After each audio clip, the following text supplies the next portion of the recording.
ইমানের পথে অবিচল থেকে আমার মরণ যেন হয়। আমি মুতানাবিও যুদ্ধে তোমাদের পাঠাবো। বাবা সাহাবীরা, তোমরা কি প্রস্তুত আছো? তোমরা কি রেডি আছো? আল্লাহ নবী সাহাবীরা আমার নবীকে বললেন, ইয়া রাসূলুল্লাহ, জিহাদের জন্য আপনি যদি পাঠিয়ে দেন, জিহাদে গিয়ে যদি মরণ হয়ে যায়, এর চাইতে বড় সৌভাগ্যের আর কিছুই থাকতে পারে না। কেননা পৃথিবীর জমিনে একটা মুসলমানের জন্য সর্বাপেক্ষা শ্রেষ্ঠ মরণ হলো ইসলামের রাস্তায় যার জীবন কুরবান হয়ে গেছে। জোরে বলি আল্লাহ নবী বলেছিলেন, বাবা সাহাবীরা, আমি আল্লাহ নবী জানিয়ে দিলাম, আমি আল্লাহ নবী বলে দিলাম, জিহাদের ময়দানে যারা শহীদ হয়ে যায়, জিহাদের ময়দানে যারা রক্তটাকে জমিনে রক্তাক্ত করে যাদের মরণ হয়, আমি আল্লাহ নবী বললাম, আল্লাহর আর ওই সমস্ত বান্দা বান্দি গোলাকে আল্লাহ পাক কিয়ামতের মাঠে দাঁড় করিয়ে দেবে। ওরা রক্ত মাখা শরীর নিয়ে মহান স্রষ্টার সম্মুখে যখন দাঁড়িয়ে যাবে, আল্লাহ এদেরকে ডেকে বলবেন, আয় আমার বান্দারা, তোমাদের দেহ কেন রক্তাক্ত, দেহে কেন খুন লেগে আছে? আল্লাহর ওই সমস্ত শহীদান বান্দাগণ আল্লাহকে ডেকে বলবেন, আল্লাহ গো, আপনার ইসলামকে জিন্দা রাখতে গিয়ে পৃথিবীর জমিনে দেহটা রক্তাক্ত করে দিয়েছিলাম। দুনিয়ার জমিনে দেহটা বেদিনেরা তলোয়ারের আঘাত দিয়ে রক্তাক্ত করেছিল। আল্লাহ বলবেন, আয় আমার শহীদান বান্দারা, কিয়ামতের মাঠে আজকে তোমাদের চাওয়া কি, তোমাদের দাবি কি? আমি আল্লাহ কথা দিলাম, আমার ইসলাম জিন্দা রাখতে গিয়ে যদি তোমাদের মরণ হয়ে যায়, ইসলামের জন্য মরণ হওয়ার কারণে আমি আল্লাহ আজকে অফার দিলাম, বান্দা, আজকে কিয়ামতের মাঠে যেটা চাবে আমি আল্লাহ তোমাদেরকে সম্পূর্ণ দেব। যদি বলি আল্লাহর ওই সমস্ত শহীদান বান্দাগণ আল্লাহকে ডেকে বলবেন, আল্লাহ আজকে হাসরের ময়দানে আপনার কাছে কিছুর চাওয়ার নাই, তবে আল্লাহ পাক আরেকটা বার যদি পৃথিবীর জমিনে পাঠাতেন, আপনার ইসলামটাকে পৃথিবীর জমিনে উজ্জীবিত করার জন্য আমাদের জীবনটাকে আরেকবার কুরবান করে দিয়ে শহীদ হয়ে যেতাম। যদি বলি এ চিল্লে হবে না?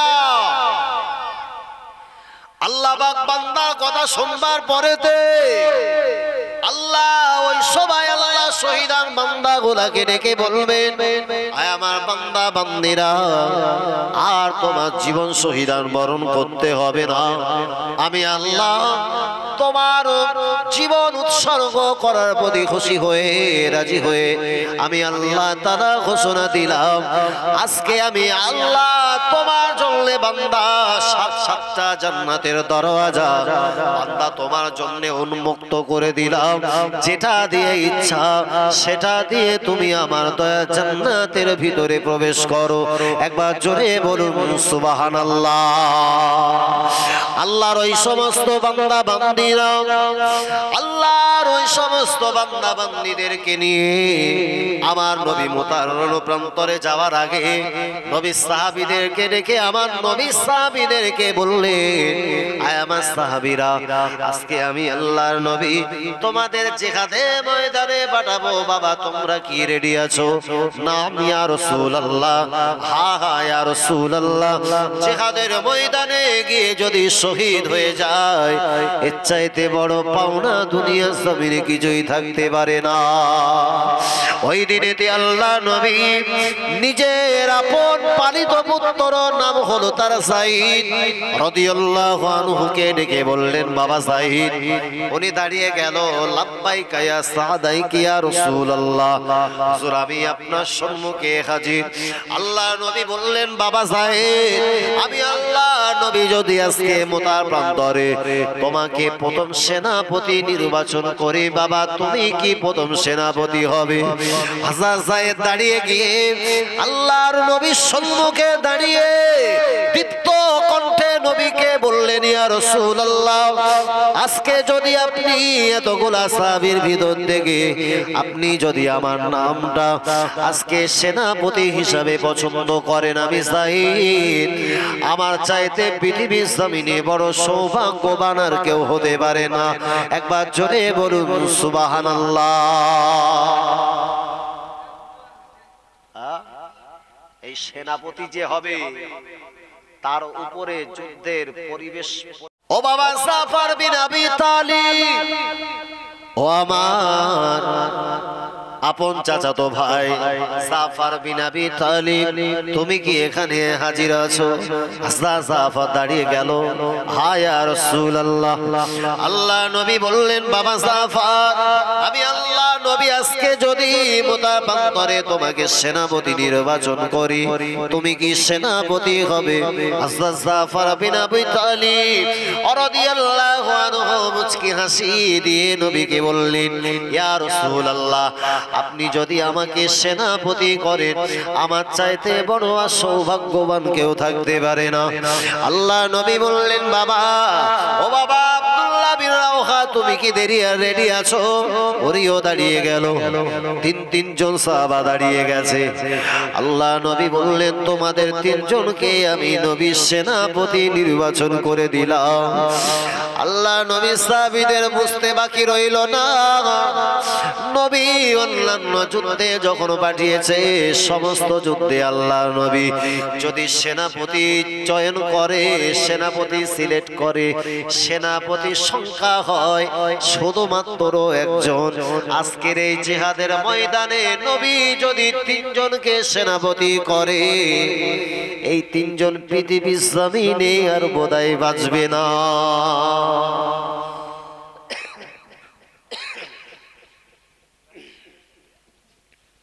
যদি কোনো স্কুলে হেডমাস্টারের সংখ্যা যদি বা দুটো হয়, ইগল লড়াই বাঁধবে কি বাঁধবে না? বলবে ওর চাইতে আমি ভালো হেডমাস্টার, আমার একটু কায়দা কানুন দেয়। যদি কোনো ছেলেরে যদি বলে খোকা পড়া করিস নি, একটু নীল ডাউন দে, মানে ও নীল ডাউন দিচ্ছে, আর একটা হেডমাস্টার এসে দেখতেছে এরকম করে নীল ডাউন দিচ্ছে, ছেলেটার কষ্ট দিচ্ছে, এই গেড়া করতে দিতেছে, বলতেছে অমুক হেডমাস্টার, বলতে পাগলের খেয়ে দিয়ে কাজ নি, হট দেশে ওর ঠেলে তুলে। এই এক প্রতিষ্ঠানে দুটো হেড অফ দা ডিপার্টমেন্ট থাকলে সমস্যার মুখাপেক্ষি হবে কি হবে না? এতদিন নবী সেনাপতি নির্বাচন করেছিলেন একজনকে, কিন্তু আজকে মোতার প্রান্তরে নবী তিনজনের নাম চয়ন করেছেন। আহা, আল্লাহ নবী সাহাবীদের ভিতরে এক একটা কানা ঘোষা শুরু হলো। ওই মদিনার প্রান্তরে কিছু মুনাফিক মার্কা মুসলমান ছিল, মুসলমানদের এবার কান ভাঙতে শুরু করেছে।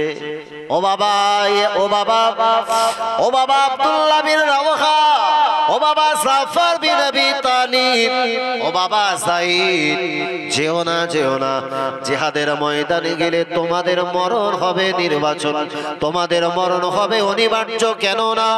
তোমাদের তিনজন মানুষের নাম আমার নবী চয়ন করবার পরে দে আল্লাহর নবী চতুর্থ নম্বরে আরো একজনের নাম আমার নবী ঘোষণা করেছে।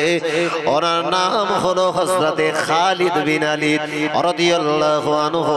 যে খালিদ বিন ওয়ালিদ এত বীর পণ্ডিত ওয়ালা মানুষ, দুনিয়া জমিনে হযরত খালিদ বিন ওয়ালিদ রাদিয়াল্লাহু আনহু যে যুদ্ধে অংশগ্রহণ করেছে, আল্লাহ নবীর খাস দোয়া ছিল ওই খালিদ বিন ওয়ালিদের প্রতি।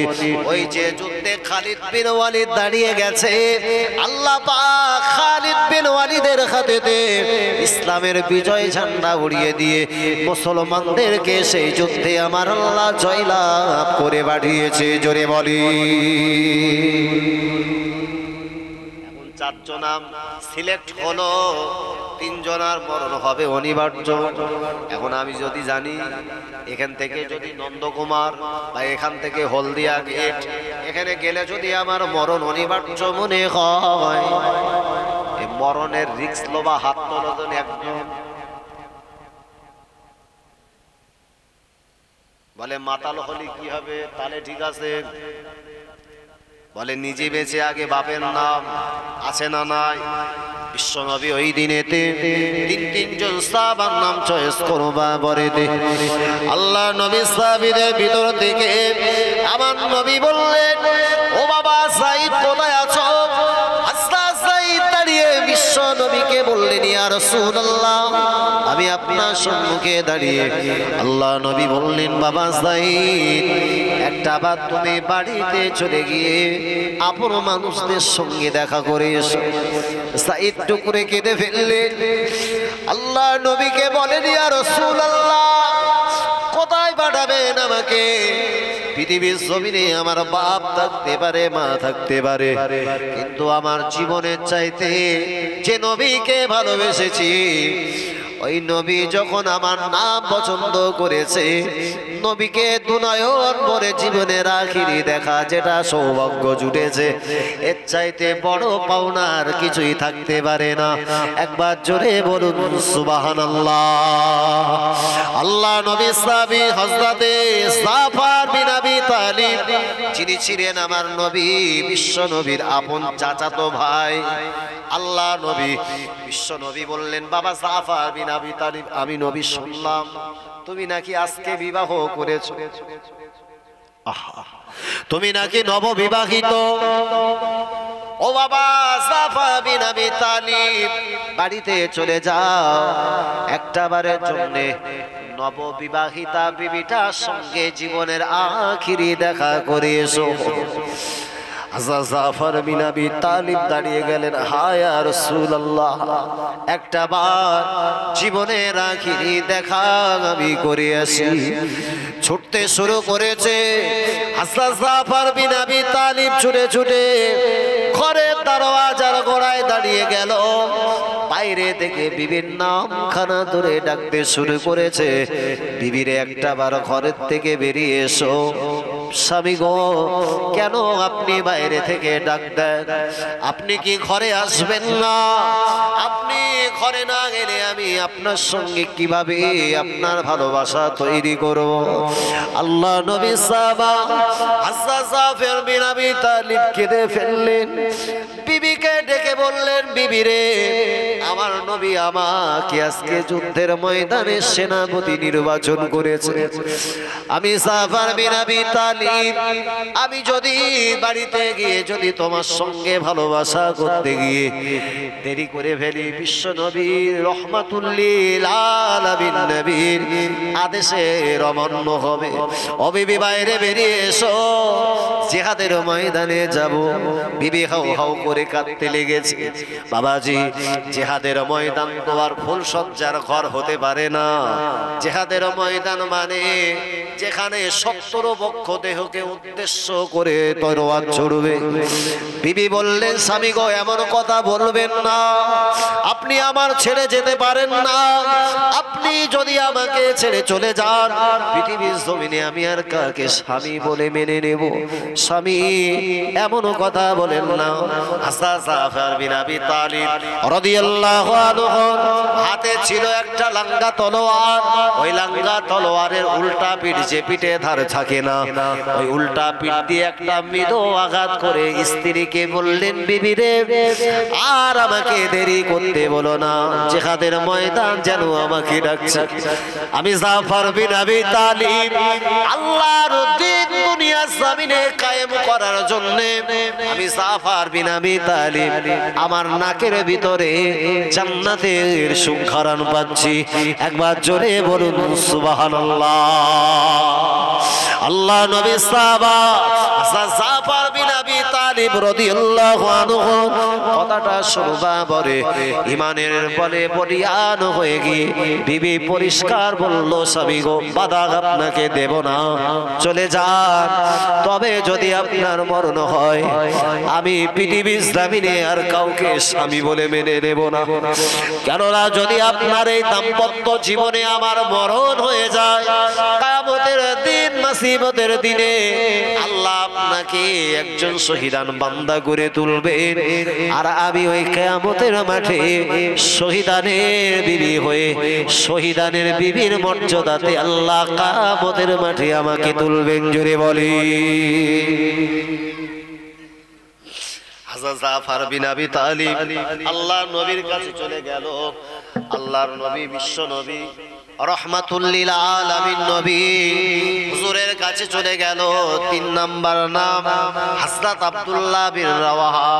কিতাবের ভিতরে দেখা যায় নবী বললেন, বাবা চলে যাও, বাড়িতে শুনেছি তোমার দুটো দুগ্ধবৎস সরার মানি কলিজা ছেঁড়া দুটা বাচ্চা আছে, একটা বার তাদের সঙ্গে দেখা করে এসো। আল্লাহ নবী সাহাবা কথাটা শুনবা পরে আর দাঁড়িয়ে থাকলেন না, ছুটে ছুটে বাড়িতে চলে গেল।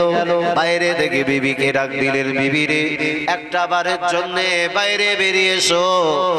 আল্লাহ নবী আমাকে আজকে মুতানবী রণতন্ত্রে আল্লাহ নবী আমাকে 3 নম্বর সেনাপতি নির্বাচন করেছে। আমি নবী সাহাবা হযরত আব্দুল্লাহ বিন রাওয়াহার পরেতে আল্লাহ নবী আরো একজন সাহাবীর নাম সেনাপতি হিসাবে চয়ন করেছে। তার বেলাতে নবী আর 5ম নম্বরে কোন সেনাপতির নাম বলে না।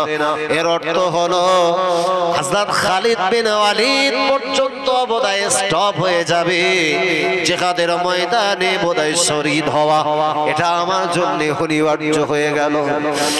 ওই সময় বিবি বললেন, স্বামী গো একটা বার বাচ্চা দিকে তাকান।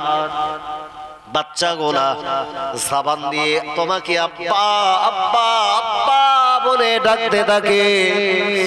এই বাচ্চাগুলাকে কি তুমি ছেড়ে জিহাদের ময়দানে জীবন দিতে পারবে?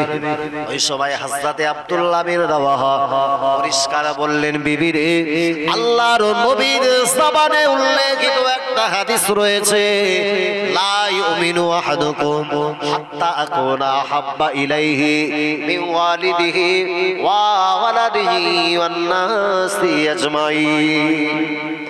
সন্তান চাই না, বিবি চাই না, বাচ্চা চাই না, স্বামী স্ত্রী কিছুই চাই না, নবী যদি মহব্বতের না হয় পৃথিবীর জমিনে আমি একজন মুমিনের পরিচিতি পেতে পারি না। আমার বাচ্চাগুলোকে ইসলামের জন্য ছেড়ে দিয়ে গেলাম।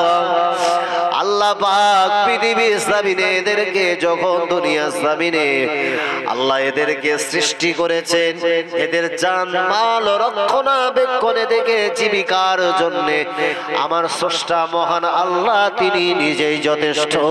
একবার জোরে বলুন সুবহানাল্লাহ। ঈমানের পাওয়ার কত, ঈমান কতটা পাওয়া।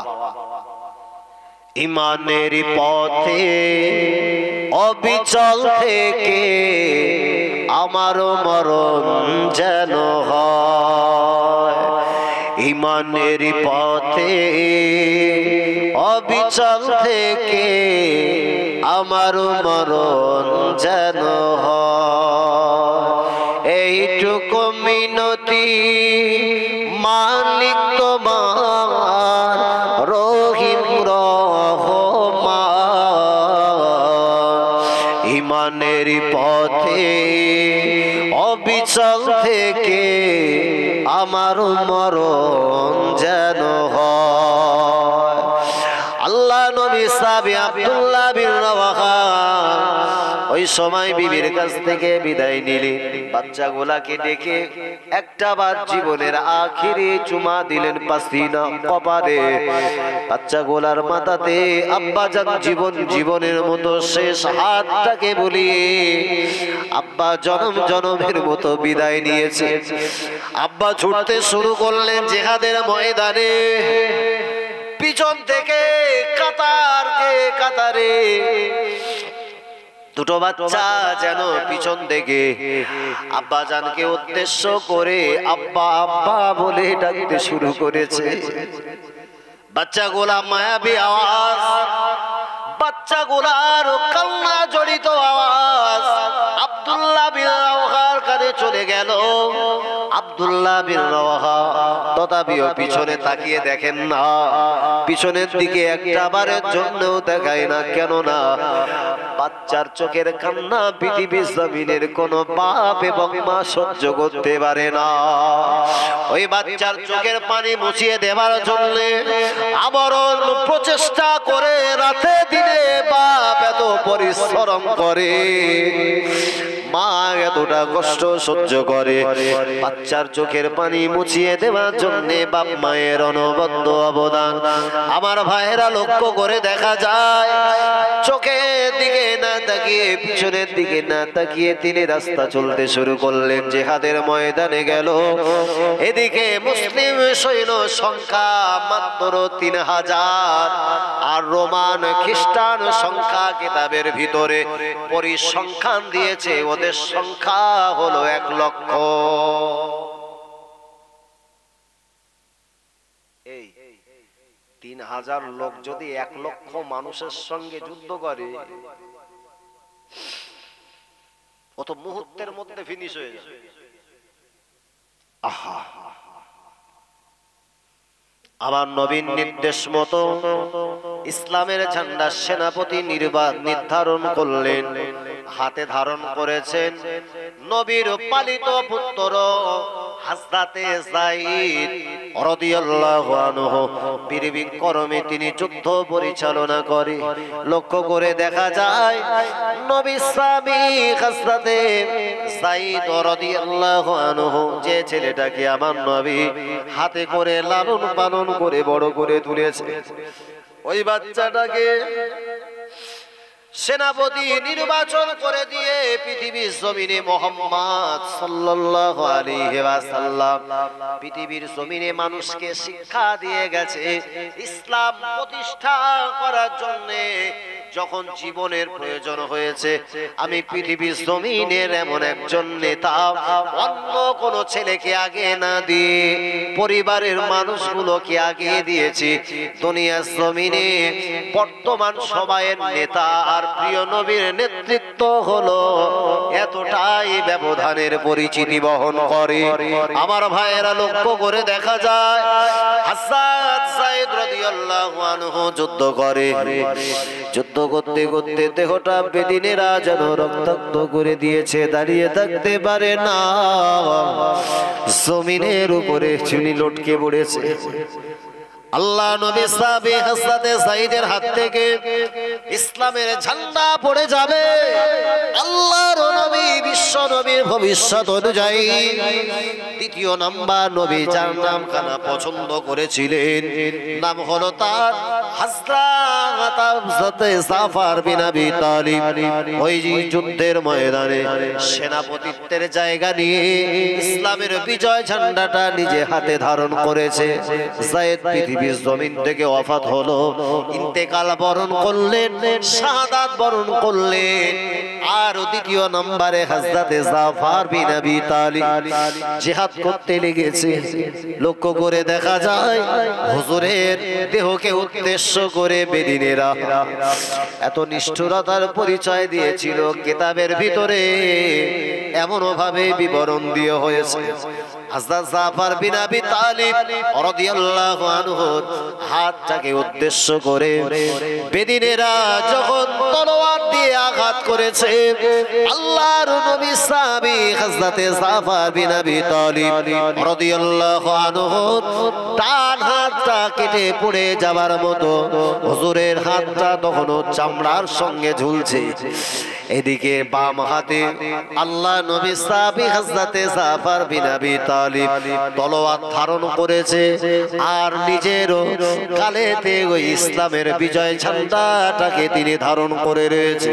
বীরবিক্রমে যুদ্ধ করে বেদিনেরা বাম হাতে গোড়া বরাবর আবার দ্বিতীয় আঘাত করবার কারণে দুটো হাত যখন জমিনে পড়ে গেল, পায়ের উদ্দেশ্য করে বেদিনেরা তলোয়ার চালিয়েছে। হযরত জাফর বিন আবি তালিব জমিনের উপরে আর দাঁড়িয়ে থাকতে পারে না, ইসলামের ঝান্ডা জমিনে পড়ে যাবে, ফেলতে দেয় না। কালেতে ওই দিনে হযরত জাফর বিন আবি তালিব ইসলামের বিজয় ঝান্ডা ধরে তিনি জমিনের উপরে পড়ে গেল। নবী সাহাবীরা লক্ষ্য করে দেখে আল্লাহ নবী সাহাবী হযরত জাফর বিন আবি তালিব রাদিয়াল্লাহু আনহু একেবারে জীবনের শেষ সময় পর্যন্ত ইসলামের বিজয় ঝান্ডা যেন জমিনে পড়তে দেয় না। এই দৃশ্যটা দেখবার পরে আমার নবীর দ্বিতীয় নম্বর পছন্দ করা সেনাপতি নাম হলো তার হযরত আব্দুল্লাহ বিন রাওয়াহা, উনিও এবার ছুটে এসেছে। কাল থেকে পতাকাটা ছিনিয়ে নিয়েছে, কাটা গোপ্তরের মতো পড়ে থাকা জাফর বিন আবি তালিব ওই সময়ে জবান দিয়ে বলতে লাগলেন, ও নবীর সাহাবীরা, আমি আমার নবীর আদেশকে মান্যতা দিয়েছি, বেদিনেরা আজকে আমার দেহটা রক্তাক্ত করে দিয়েছে। দেখো আমার দেহের আর কোন জায়গায় তলোয়ার লাগতে বাকি নাই, দেহটা টোটাল রক্তাক্ত, খুনে লালে লাল। আমারও দেখে আজকে থাকবে নতুন পোশাক, সে পোশাকের রং হবে লাল, বিবাহের রং, বিবাহের পোশাক পরিচ্ছদ উন্নত মানের, দেহের বস্ত্র থাকবে। পরিবর্তে বেদিনেরা দেহটাকে রক্তাক্ত করে দিয়েছে। আমার নবীকে বলে দিও আমি জাফর বিন আবি তালিব রাদিয়াল্লাহু আনহু জীবন কুরবান করে দিয়েছি, তথাপিও জীবনের শেষ নিঃশ্বাসটুকু পর্যন্ত আল্লাহর দ্বীন কায়েমের জন্য জবান দিয়ে আমি ইসলামের ঝান্ডাটাকে আঁকড়ে রেখেছিলাম। আল্লাহর ইসলামের ঝান্ডাটাকে বেদিনদের হাত দ্বারা, পা দ্বারা দুনিয়া জমিনে আমি লুণ্ঠিত হতে দেই না। একবার জোরে বলুন সুবহানাল্লাহ।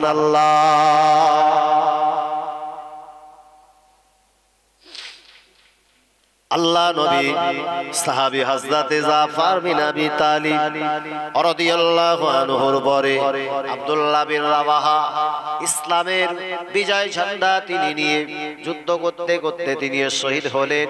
চতুর্থ নম্বর খালিদ বিন ওয়ালিদ মানে বীর যোদ্ধা, ও সামনে দাঁড়াবে। মক্কা মদিনা জমিনের কোনো মায়ের লাল নাই। আল্লাহ নবী সাহাবা হযরত খালিদ বিন ওয়ালিদের হাতে আল্লাহ ইসলামের বিজয় ঝান্ডা দান করে মুসলমানদেরকে 1000 সৈন্যের বিপক্ষে দাঁড়িয়ে 3000 সৈন্য নিয়ে মুসলমানদেরকে আমার আল্লাহ হকের উপরে জয়লাভ করিয়েছিলেন। একবার জোরে বলুন সুবহানাল্লাহ। এটা হলো ইসলামের পরিচয়। সংখ্যালঘু হওয়ার কারণে যাদেরকে সমাজে ভুলুণ্ঠিত করতে চাও গো, একটাবার ভেবো, একটাবার নমরুদকে অনুসরণ করো। যে নমরুদের শায়েস্তা করার জন্য একটা খোঁড়া মশা দে, ও যন্ত্রের জব্দ করে ফেলেছে। এখন যখন বনবন করা শুরু করেছে, হুজুর মন্ত্রী সব লাঠি ছোটালে রাজারে হত্য দেখছে, বুঝো তো? আহা, লাঠি ছোড়া শেষ, পায়ের জুতো খুলেছে, এবার পিড়োচ্ছে। কি খেলি? ইসলাম মেটাতে গেলি জুতা পেটা খেয়ে জমিন থেকে বিনাশ হলি।